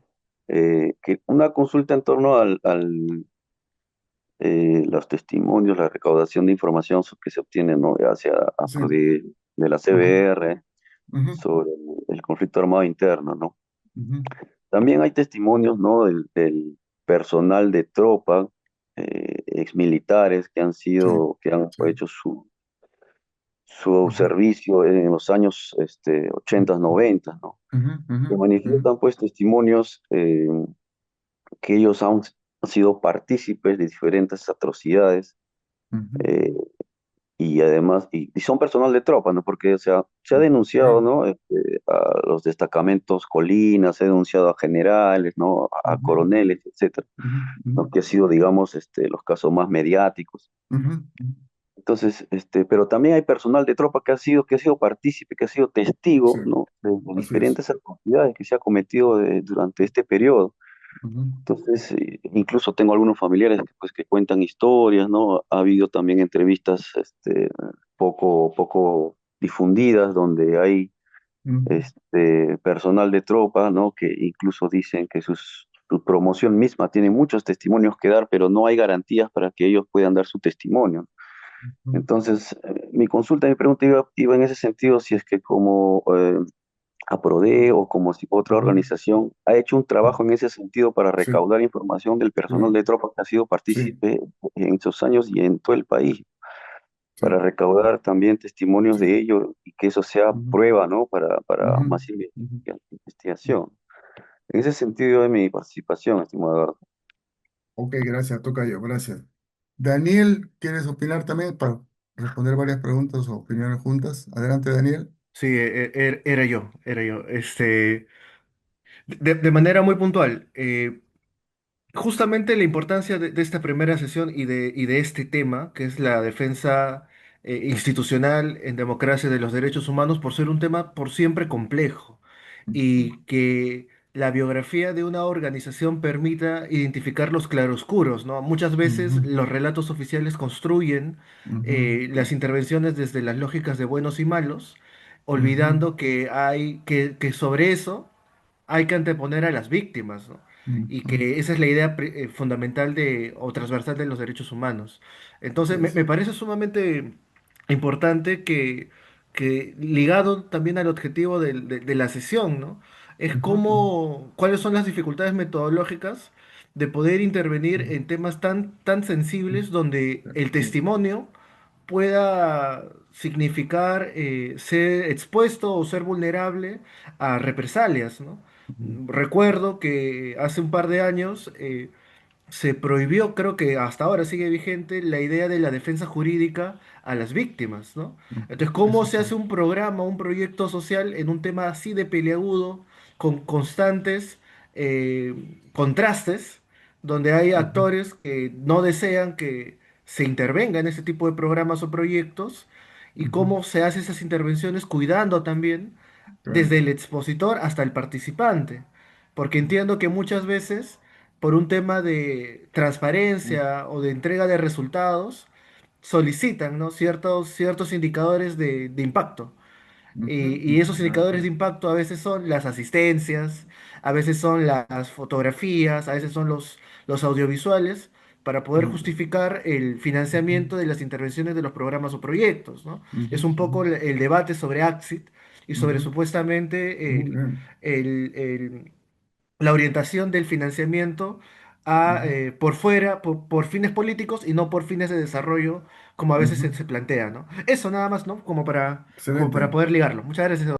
Gracias, Daniel, por tu pregunta, muy pertinente. A ver, respondo a las dos preguntas que están vinculadas de alguna manera. Muy importantes las preguntas y muy claras más que se preguntas, la orientación de la pregunta revela una buena sensibilidad y también seguramente precomprensión del tema, ¿no? Información al respecto. Sí, pues esto es muy complicado, ¿no? Es muy complicado, primero con las víctimas, después con testigos protegidos, digamos así, ¿no? Tiene que haber un espacio de protección, de confidencialidad, de seguridad indispensable para que se pueda producir un testimonio que sea relevante, y que la persona se sienta pues segura de que su testimonio va a contribuir a la justicia y no a nuevas violaciones, ¿no? O sea, la cantidad de testigos que fueron ejecutados después del hecho central. Justamente el otro día hablábamos con la doctora Gloria Cano, porque va a salir una publicación sobre el caso Cayara. Se produce el caso Cayara, que es una comunidad que fue arrasada, masacrada por una patrulla militar.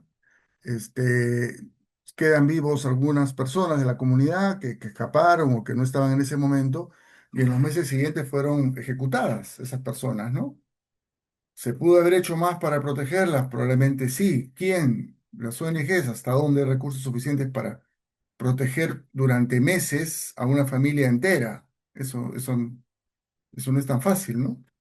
Eh, el Ministerio Público, en esos años el Ministerio Público era muy débil y casi también temeroso frente a los militares. En fin, ahí hay una responsabilidad que pesa todavía, ¿no?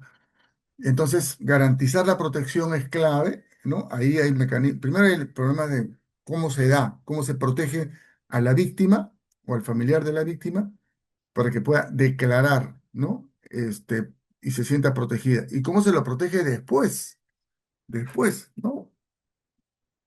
En muchos casos se ha logrado hacerlo, ¿no? Ahí es clave el apoyo internacional. También juegan un papel de instituciones que no fue el caso en Ayacucho, porque estaba ahí el personaje Cipriani como obispo, pero en otras regiones sí ha sido las iglesias las que han asumido una protección más institucional de víctimas y de sus familiares, ¿no? Pero eso es un punto central, ¿no? Y lo que tú mencionas muy importante, ¿no? Daniel, esa información es confidencial. Esa información no puede ser motivo de indicador, ¿no? De informe, ¿no? La lista de víctimas, la lista de testigos, y justamente, en general, las agencias que apoyan, las ONGs internacionales que apoyan, u ONGs tipo ONU Mujeres, en fin, organismos que apoyan, entienden y son respetuosas, ¿no? Pero ahora APSI parece que no entiende, ¿no? Bueno, sabemos por qué no lo entienden. No es el caso, no es un caso que refiere a pruebas. Otra ONG que trabaja con mujeres que son víctimas de violencia fueron supervisadas por la APSI y le pidieron la lista de mujeres que habían sido atendidas, ¿no? Por la ONG, y obviamente la ONG se negó a dárselas, ¿no?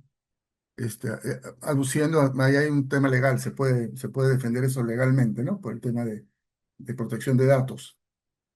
Pero vaya usted a saber si luego no, si pueden, no cambian también eso, ¿no? Pero obviamente no se puede entregar la lista de mujeres violadas atendidas por la ONG X, Y, Z, ¿no? ¿Cómo se va a entregar eso a cualquier instancia? Eso queda entre el abogado, la víctima, y en el momento en que haya el juicio, eso se maneja de manera reservada, en una sesión reservada. En fin, hay procedimientos para eso, hay protocolos para eso, ¿no? Pero ciertamente en la situación en que estamos hasta hoy, espero que eso cambie, esos protocolos son pisoteados, ¿no? Pero ahí hay un tema importantísimo, ¿no? Y ahí entra mucho el trabajo de acompañamiento psicosocial, pues, ¿no? De acompañamiento psicosocial y también de acompañamiento político, ¿no? Porque al final lo que protege es el hecho de que esto se transforme en un hecho político pero sin mencionar nombres, entonces es muy complicado. Hasta donde se ha podido se ha manejado, ¿no? Pero es muy complicado y sobre todo en el contexto actual que hay esta política de fiscalización, que es absolutamente anticonstitucional, pero que, en fin, está en curso del trabajo que hacen las ONG que atienden casos de violaciones de derechos de distinto tipo, tanto las violaciones históricas, esta del conflicto armado interno, como violaciones sexuales contemporáneas, ¿no? Que no pueden ser manejados como un número como una hoja de informe, ¿no? Así como entregas una lista de cuántas personas asistieron a un taller, lo cual también puede ser, lo cual están exigiendo y lo cual también puede ser eh, peligroso, pues si tú haces un taller sobre derechos ambientales en un territorio en el cual hay conflictos socioambientales con una empresa minera, la lista de quienes asistieron a tu taller puede ser tomada como, estos son los sospechosos, ¿no? Estos son los que después van a hacer lío, van a movilizarse, etcétera. O esta es la lista de los dirigentes, ¿no? Pero te piden entregar eso, ¿no? Y no me refiero a lo que te pidan las instituciones que financian, que creo que son muy conscientes de la delicada situación en la que estamos, sino el tipo de fiscalizaciones que está haciendo APSI sobre la labor de las ONGs, ¿no? En fin. Y sobre el asunto de testigos protegidos, que fue el primero que preguntó Edward Marx, si no me equivoco. Sí, este es un tema muy, muy sensible y muy importante, que bien que lo hayas mencionado, muy delicado, por cierto. Sí hay personas que se han acercado a dar su testimonio, hay personas que dan información, ¿no? Y con eso que sean muy, muy, muy, muy, muy serios y muy responsables, ¿no? Porque yo no puedo salir el día siguiente, tenemos información directa de que el grupo tal hizo tal cosa, ¿no? Porque obviamente ellos en 24 horas identifican quién es el que dio esa información, ¿no? Entonces hay mecanismos, protocolos para manejar ese tipo de información, siempre buscando proteger a la persona, buscando además que la persona que ha sido testigo y a muchas veces ha sido, bueno, pudo haber hecho más quizás, también de muestras de arrepentimiento, y no frente al Estado necesariamente, sino frente a las víctimas, y después saber proteger esos testimonios, ¿no? Existe la figura de testigos protegidos, y de hecho la Fiscalía ha tenido testigos protegidos en todos los casos que he mencionado. Ahora, protegidos por la Fiscalía, pero la Fiscalía después, ¿a quién acude para que protejan a sus testigos? A quien tiene que acudir, la Policía Nacional. ¿Hasta dónde la Policía Nacional va a proteger a un testigo que está declarando contra el Grupo Colina o contra el Comando Rodrigo Franco o contra una patrulla de la Fuerza Armada? Difícil, ¿no? Entonces ahí se acude a buscar garantías de parte de la Comisión Interamericana de Derechos Humanos o de la Corte Interamericana de Derechos Humanos. Eso funciona hasta tanto el Estado peruano reconozca un nivel de mandato de estos organismos. Sabemos que hay fuerzas políticas que quieren romper con eso, ¿no? Y eso sería muy peligroso para el Perú. Pero sí existen esos testimonios, han sido recogidos en muchos casos, manejados con la mayor prudencia posible. No tenemos ningún episodio en el cual alguien se haya acercado después haya tenido que pagar consecuencias por eso. Afortunadamente que yo recuerdo, conozca, no, ¿no? Pero sí, bueno, sí se ha dado el caso que varios de esos han tenido que salir del país, ¿no? Eso sí, y ahí se ahí busca ayudarlos, pero es muy complicado siempre, ¿no? Porque ¿a qué país ir ahora, ¿no? ¿A qué país ir ahora? Los limítrofes están todos o la mayoría de ellos con gobiernos bastante hostiles a los derechos humanos. En fin, es complicado esto, pero es muy buenos puntos, ¿ah? Y ahí hay todo un desafío de acompañamiento y de protección, jurídica, psicosocial, socioeconómica incluso, ¿no?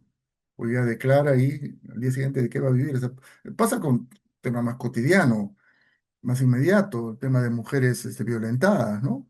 Se acercan denuncias, se canaliza la denuncia, bueno, ¿y a dónde va a dormir esta noche, no? Y no solo esta noche, que puede dormir en una comisaría o en una casa. ¿Cómo rehace su vida una mujer que ha denunciado por violencia a un marido maltratador? Una mujer que no tiene recursos propios, que está cargada de hijos, ¿no? Entonces no hay una protección estatal seria, ¿no? Casa de refugio, etcétera, ¿no? Ese es un problema que tenemos en general, ¿no? El tema de la protección y de testigos en distintos casos de violación de derechos humanos, no solamente en los casos más históricos, sino también en los casos más cotidianos.